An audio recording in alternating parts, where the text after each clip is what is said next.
귀한 찬양 감사합니다. 오늘따라 더 은혜가 됩니다. 오늘 예배에 나오신 여러분들을 축복합니다. 예배에 나오기까지 많은 생각들이 있었으리라고 생각합니다. 제가 목회를 하면서 지난 한 주간 특별히 어제만큼 시간이 안 가고 마음이 복잡하고 혼란스러울 때가 없었던 것 같습니다. 어제 하루 종일 설교를 준비하면서도 온갖 생각들이 마음속에 머릿속에 복잡하게 있었습니다. 계속해서 문자들이 옵니다. 예배에 대한 권고들, 또 나라에서, 또 시에서, 또 기독교 총연합회에서, 또 아는 지인들로부터 예배를 어떻게 할 것인지 묻기도 하고, 또 자기들은 예배를 취소했노라고 또 보내오기도 하고 여러 가지 일들이 있었습니다. 참 많은 고민과 기도 가운데 오늘 예배를 결정하고 예배를 하면서 오늘 주신 말씀은 임마누엘, 하나님 우리와 함께 하신다는 말씀입니다. 어제 준비한 말씀은 아니에요. 제가 지난 목요일 새벽 기도를 하는데 그래서 그 주간에 말씀 전하기로 뜻을 정하여 라는 제목을 정했는데 갑자기 새벽 기도 시간에 하나님 내 마음속에 임마누엘이라는 설교를 좀 하도록 그런 마음을 감동을 줬습니다. 그래서 이미 뜻을 정하여는 내 마음을 정했기 때문에 정하고 다음 주에는 임마누엘이라는 설교를 좀 해야 되겠다 하고 제 아내하고 나누었습니다. 하나님이 이때를 위해서 또 예배하신 말씀인 줄로 믿고 오늘 주시는 말씀을 통해서 저와 여러분이 위로받고 힘을 얻고 마음에 두려움 가운데도 평강이 많은 복된 시간이 될 수 있기를 바랍니다.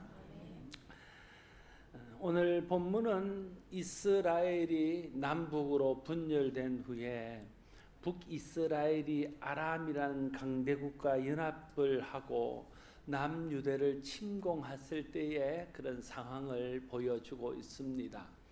그때 하나님께서 남유다의 아하스 왕에게 하나님을 의지하고 하나님이 함께 할 테니까 놀라지 말고 담대하라고 말씀하십니다. 그러나 이 상황에서 아하스 왕은 하나님을 의지하기보다 그 당시에 가장 강력한 강대국이었던 아수르를 의지하여 위기를 극복하려고 하게 됩니다.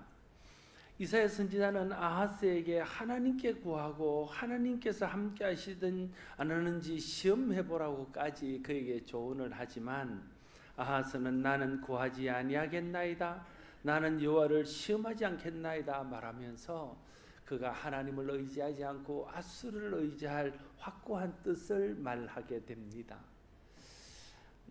하나님의 능력을 믿지 못하기 때문에 그런 것이죠. 하나님이 함께 하신다는 것을 그가 믿지 못하기 때문에 눈에 보이는 아수르를 의지하기로 마음을 정한 것입니다.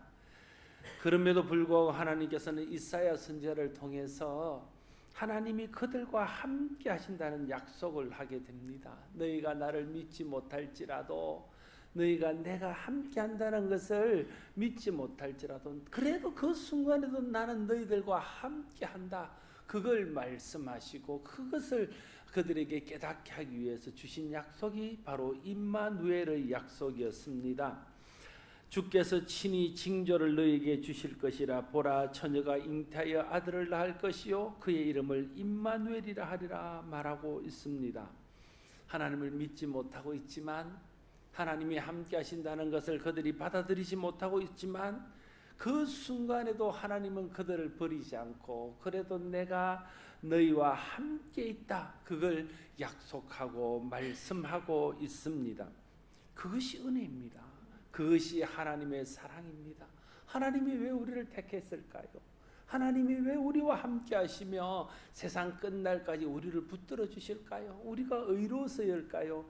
우리가 하나님 앞에 충성하고 봉사하는 것이 하나님 마음에 합당해서일까요? 아닙니다. 우리가 아직 죄인 되었을 그때부터 하나님이 필요하고 하나님이 함께 하지 않으면 우리의 인생이 아무것도 아니고 우리가 영원한 멸망 가운데 빠질 수밖에 없는 그 자인 것을 아시고 예수 그리스도를 통해서 우리를 부르시고 성령을 통해서 우리 가운데 임하셔서 우리와 함께 해 주시는 것입니다. 그래서 그것이 은혜입니다. 우리가 구원받은 것이 은혜일 뿐 아니라 하나님이 우리와 함께 하신다는 것이 은혜입니다. 하나님이 우리와 함께 계실 것이라는 임마누엘의 약속은 우리의 허물과 우리의 연약함에도 불구하고 우리를 버리지 아니하시고 세상 끝날까지 항상 우리와 함께 하시는 하나님이 계신다는 것을 우리에게 보여주는 은혜와 사랑의 약속인 것입니다. 임마누엘이라는 말 뜻 자체가 하나님이 우리와 함께 계신다는 뜻입니다. 이사야가 처녀가 잉태하여 아들을 낳으리니 그 이름을 임마누엘이라 하리라 라고 예언을 합니다.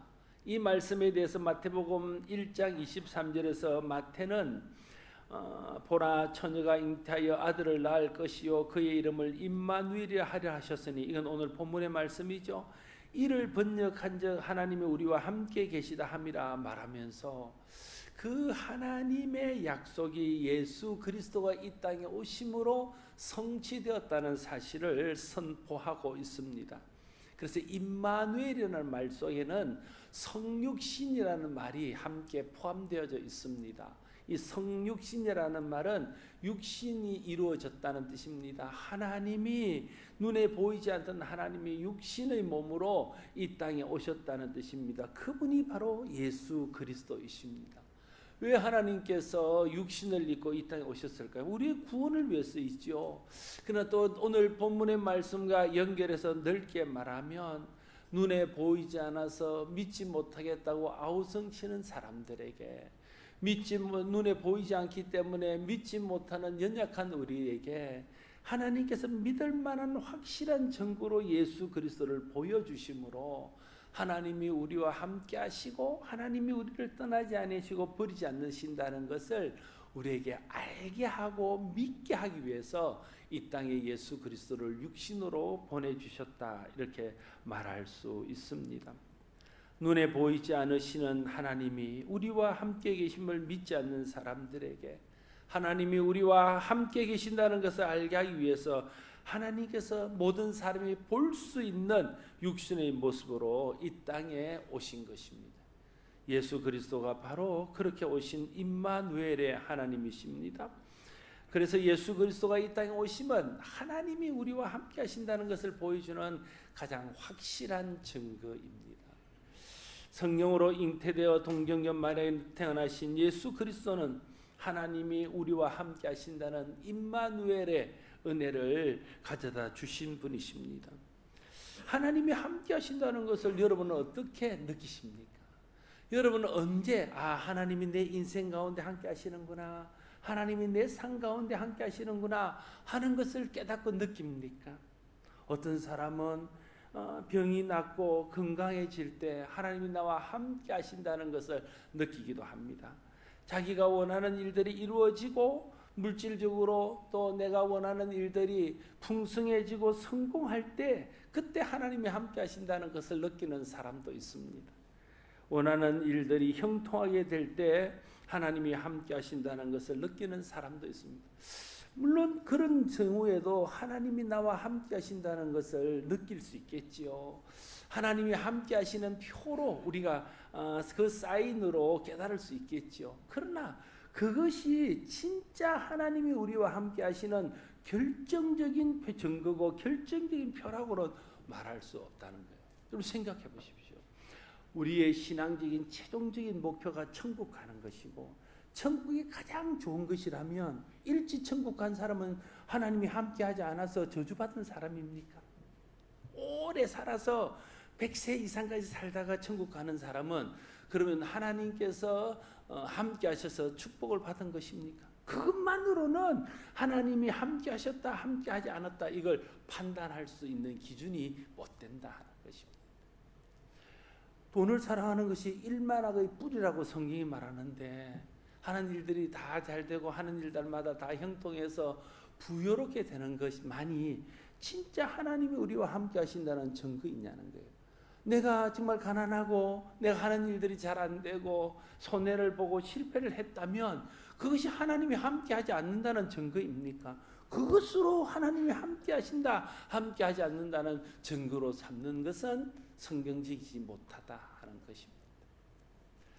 육체는 썩어질 것이고 영은 영원한 것이라면 육체적으로 강건한 것만이 진짜 하나님 앞에 하나님이 함께 하시는 복인가요? 내가 육체적인 연약하지만 내 영혼이 항상 하나님 은혜 안에서 산다면 그것은 하나님이 함께 하지 않는 표일까요? 그러니까 눈에 보이는 물질, 건강, 장수 이런 것으로 하나님이 우리와 함께 하신다는 표를 삼으려고 그러면 그건 성경적이지 못할 뿐 아니라 자칫 잘못된 방향으로 우리 신앙이 흘러갈 수 있다는 것을 기억해야 할 것입니다. 건강이나 성공이나 형통은 하나님이 우리와 함께 하신다는 것을 확인할 수 있는 결정적인 증거는 되지 못합니다. 욥이요, 당대의 의인이었습니다. 동방의 의인이었고 하나님께서 욥을 얼마나 믿었으면 사단에게 욥의 믿음을 시험 보이라 할 만큼 욥은 하나님 앞에 온전한 자요, 하나님 앞에 의로운 자였습니다. 그래서 시험을 받지요. 욥에게 있던 모든 것들을 잃게 됩니다. 자녀들을 다 잃어버리게 돼요. 물질을 한꺼번에 다 잃어버리게 됩니다. 건강을 잃어버려요.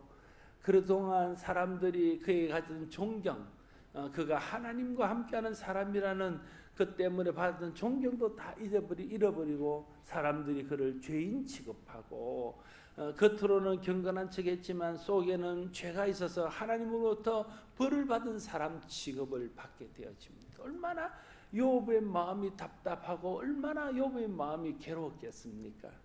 그렇지만 욥은 욥기 23장 8절에서 10절로 이렇게 말합니다. 그런데 내가 앞으로 가도 그가 아니 계시고 뒤로 물러가도 보이지 아니하시며 그가 왼쪽에서 일하시나 내가 만날 수 없고 그가 오른쪽으로 돌이키시나 배울 수 없는구나. 욥의 사방이 다 막혔다는 거예요. 하나님 앞에 기도하면서 앞으로 나아가도 하나님이 안 계신다는 거예요. 내가 뒤로 물러서 돌아봐도 그게는 하나님이 계시지 않는 것처럼 보였다는 거예요. 오른쪽으로 봐도 왼쪽으로 봐도 하나님이 계시지 않아요. 자기는 온통 하나님이 없는 것처럼 되어 있는 환경 속에 쌓여 있었다는 거예요. 그러나 욥은 그 다음에 이렇게 고백합니다. 그러나 내가 가는 길을 그가 아시나니 그가 나를 단련하신 후에는 내가 순금같이 나오리라. 하나님이 계시지 않는 것처럼 보이는 상황이 계속됩니다. 건강도 물질도 명예도 다 잃어버렸습니다. 그러나 이 순간도 욥은 하나님이 살아계시고 하나님이 함께 계시고 하나님이 그와 함께 계신다는 것을 그는 믿었습니다. 그래서 이 어려운 상황을 통해서 자기를 단련하신 후에는 때가 되면 하나님이 나를 순금과 같이 하게 되어서 나오게 하실 것이라고 그는 믿어 의심치 않았습니다. 이것이 욥이 가지고 있었던 임마누엘 신앙이었습니다. 로마서 8장 38절로 40절에서 사도 바울은 이렇게 말합니다. 내가 확신하노니 사망이나 생명이나 천사들이나 권세자들이나 현재일이나 장래일이나 능력이나 높음이나 깊음이나 다른 어떤 피조물이라도 우리를 우리 주 그리스도 예수 안에 있는 하나님의 사랑에서 끊을 수 없으리라. 바울이 하나님의 은혜를 경험한 후에 복음을 전하기 위해서 여러 지역으로 다니면서 수없이 많은 고난들을 겪습니다. 박해를 만납니다. 위험한 일들을 경험합니다. 파선이 됩니다. 많은 사람들로부터 위협을 받습니다. 그의 건강에 이상이 생겼습니다. 많은 어려움 속에서 그가 죽을 고비를 수없이 넘기게 됩니다. 그러나 그는 그런 순간에 고백한 이 모든 죽음이나 환난이나 이 모든 것들도 그리스도 예수 안에 있는 하나님의 사랑에서 나를 끊어놓을 수 없다. 그는 그렇게 확신합니다.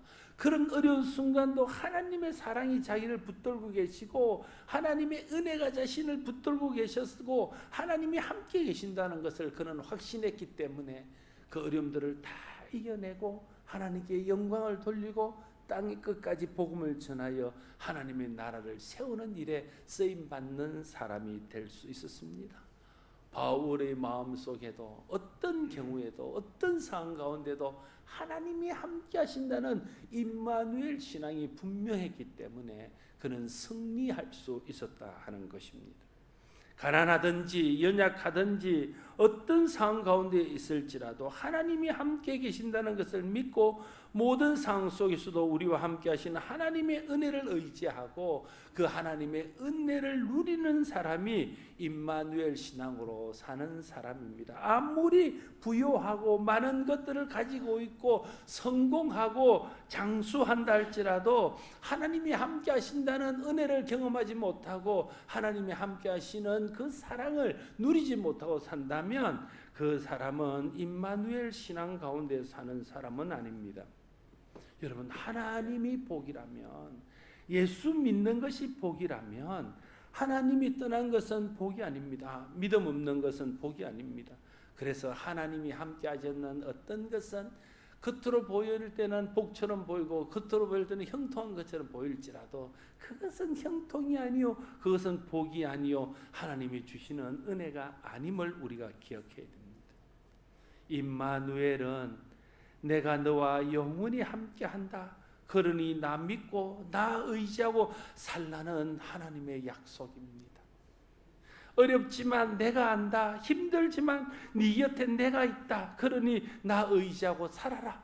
그게 임마누엘 하나님의 약속입니다. 물론 모든 상황 속에서도 하나님이 함께 계신다는 것으로 위로받고 힘을 얻고 용기를 잃지 않는 것이 임마누엘 신앙으로 사는 것입니다.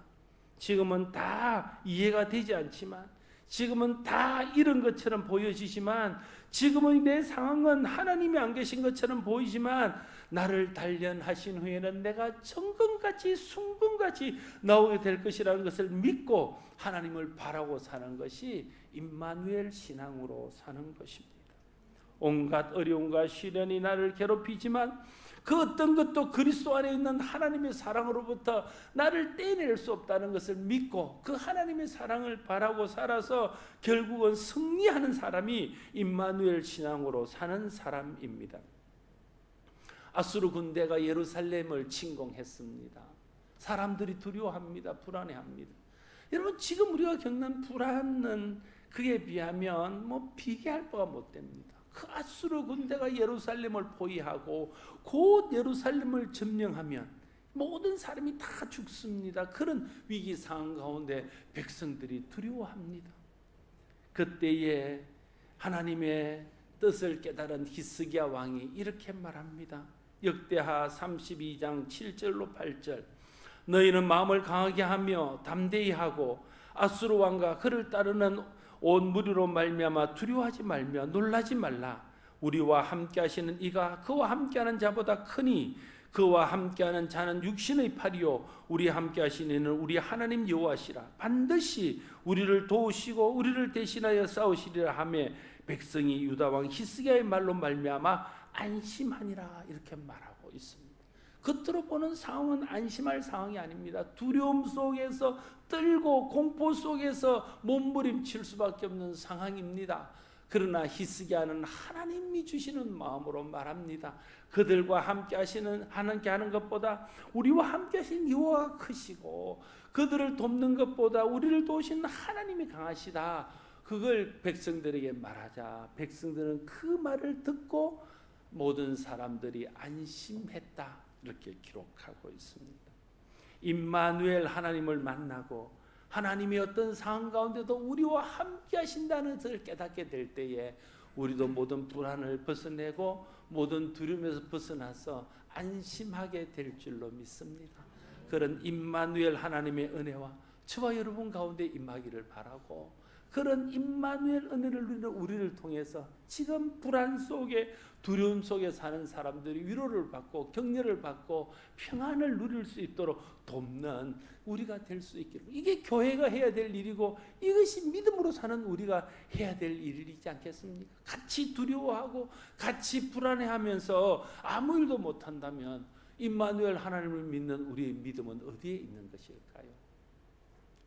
예수 그리스도를 통해 하나님이 우리와 함께 계신다는 것을 보여주신 하나님께서 그걸 보증하시기 위해서 성령을 보내주셨습니다. 성령은 하나님의 영이십니다. 육신으로 왔던 예수님이 성천하시고 그 하나님이 다시 영으로 우리 마음속에 오셔서 우리와 함께 하시는 분이 성령님이십니다. 그래서 성령님은 예수님과 또 다른 보혜사입니다. 그래서 예수님은 하늘로 가시기 전에 제자들에게 말씀하십니다. 요한복음 14장 16절에서 내가 아버지께 구하겠으나니 그가 또 다른 보혜사를 너희에게 주사 영원히 너희와 함께 하시리니 말씀하고 있습니다. 내가 가는 것 때문에 두려워하지 말라는 거예요. 내가 가는 것 때문에 염려하지 말라는 거예요. 걱정하지 말라는 거예요. 하나님의 성령을 통해서 세상 끝날까지 영원토록 너희와 함께 할 것이다 라는 것을 그들에게 말씀해 주는 겁니다. 그게 임마누엘 신앙이에요.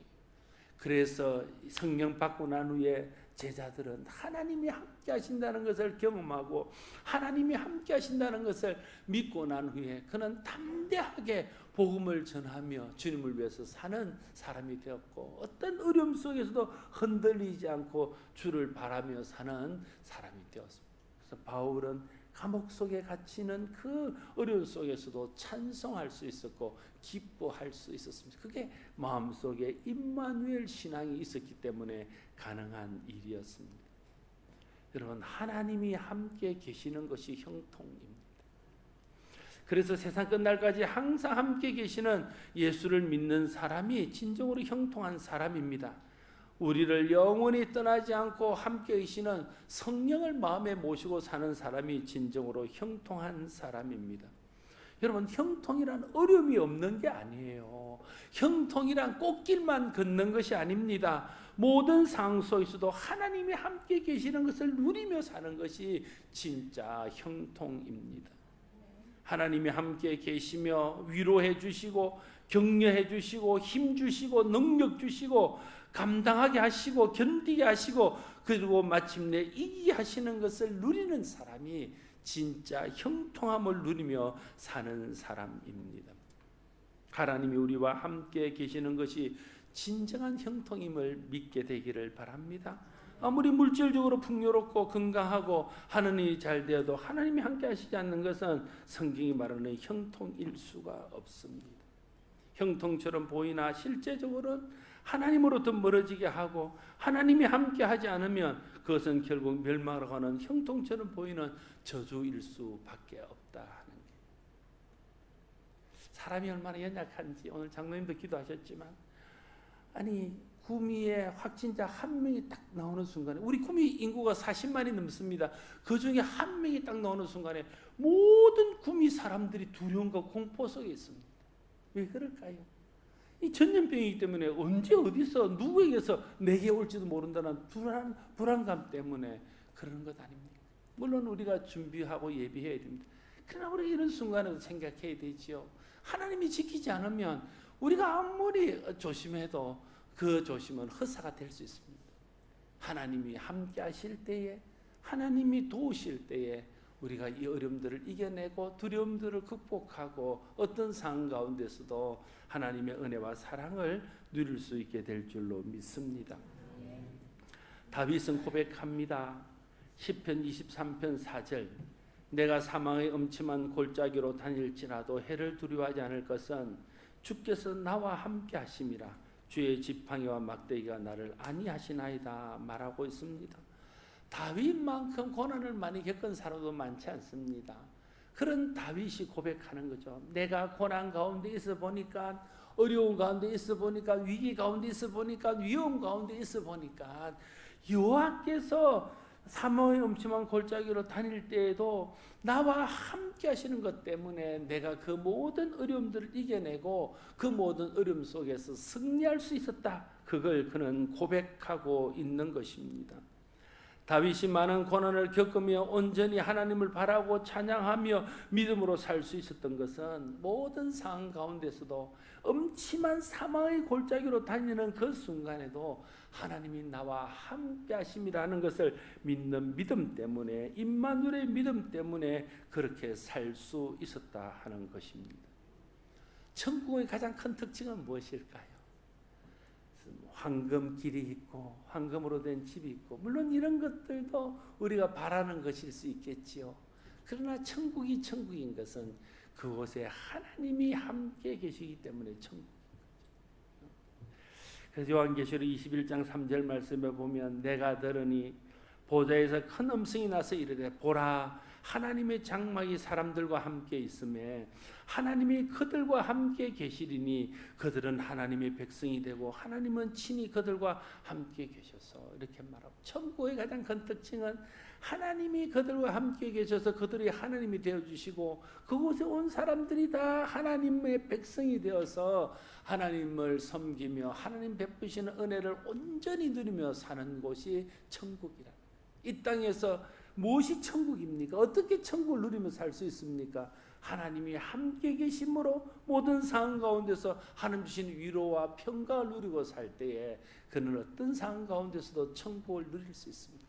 아무리 많은 것을 가지고 아무리 많은 것을 소유했다 할지라도 하나님이 함께 하신다는 것을 믿지 못하고 그것을 누리지 못하면 우리가 있는 곳은 지옥일 수밖에 없습니다. 바울은 그래서 성도들에게 축복하고 성도들에게 위로할 때마다 하나님이 함께 하신다는 것을 그들에게 상기시킴으로 그들을 위로하고 그들을 축복했습니다. 데살로니가후서 3장 16절에 평강의 주께서 친히 때마다 일마다 너희에게 평강을 주시고 주께서 너희 모든 사람과 함께 하시기를 원하노라. 이렇게 하나님이 함께 하실 때에 너희가 형통하다. 그걸 이야기하면서 하나님이 함께 하시기를 축복하고 있습니다. 제가 축도할 때 축도하는 내용은 고린도서 13장 13절의 바울의 축도입니다. 주 예수 그리스도의 은혜와 하나님의 사랑과 성령의 교통하심이 너희 무리와 함께 있을지어다. 삼위일체 하나님이 우리와 함께 하시는 것이 진정한 축복이라는 거예요. 성도 목사가 하나님의 사람이 성도들에게 빌어줄 수 있는 가장 큰 복이 뭐냐면 성도들에게 가장 크게 할 수 있는 축복이 뭐냐면 하나님이 함께 하십니다. 이렇게 말해주는 것이 하나님이 함께하기를 원합니다. 하나님이 여러분과 함께하기를 바랍니다. 이렇게 말하는 것이 가장 큰 축복이라는 거예요. 그래서 축도할 때 우리 주 예수 그리스도의 은혜와 하나님의 사랑과 성령의 교통하심이 너희와 함께 있을지어다. 이렇게 축도하고 있는 것입니다. 온 세계 코로나19로 두려움 속에 빠져 있습니다. 어떤 사람들은 거의 패닉 상태에 빠져 있고 사람들이 두려움 속에서 어찌해야 될지를 알지 못하고 마음이 공허한 상태에 이르고 있습니다. 더 이상 코로나19가 확산되지 않도록 우리가 기도해야 됩니다. 그리고 우리가 할 수 있는 최선의 예방과 조치를 취해야 됩니다. 그건 우리가 해야 될 일입니다. 그러나 동시에 이 어려운 순간에도 하나님이 우리와 함께 계신다는 것을 알고 믿는 것이 중요합니다. 임마누엘 하나님께서 오늘도 우리와 함께 하심을 믿고 마음의 평강이 임하는 은혜가 있기를 바랍니다. 하나님이 함께 하시면 우리가 믿고 그 하나님이 함께 하시는 것 때문에 이 두려움 속에서도 평강을 누려야 그래야 우리가 누리는 그 평강으로 다른 사람들을 위로하고 다른 사람들을 돕고 다른 사람들에게도 평강을 전할 수 있지 않겠습니까? 우리가 임마누엘 하나님이 주시는 평강을 누리지 못한다면 두려움에 빠져있는 이 백성을 위해서 두려움에 빠져있는 이 시대를 위해서 우리가 뭘 할 수 있겠냐는 거예요. 하나님이 우리와 함께 하십니다. 이 어려운 순간에도 하나님이 우리와 함께 하셔요. 그 하나님이 함께 하심을 믿고 그 하나님이 주시는 은혜로 평강을 누리고 우리가 누리는 그 평강으로 세상을 위로하고 세상에 평강을 전할 수 있는 우리 모두가 될 수 있기를 바랍니다. 하나님께서 이 어려운 순간들을 또 지나게 하실 것입니다. 어려운 순간들을 하나님 주시는 지혜와 하나님이 함께 하신다는 믿음으로 잘 극복하고 승리하고 또 우리를 통해서 많은 사람들도 하나님이 함께 하시는 것을 알고 위로받고 힘을 얻을 수 있는 은혜가 우리와 우리 교회를 통해서 나타날 수 있기를 바랍니다. 기도하겠습니다. 아버지 하나님, 코로나19의 확산으로 인해서 많은 사람들이 두려움 속에 빠져 있습니다.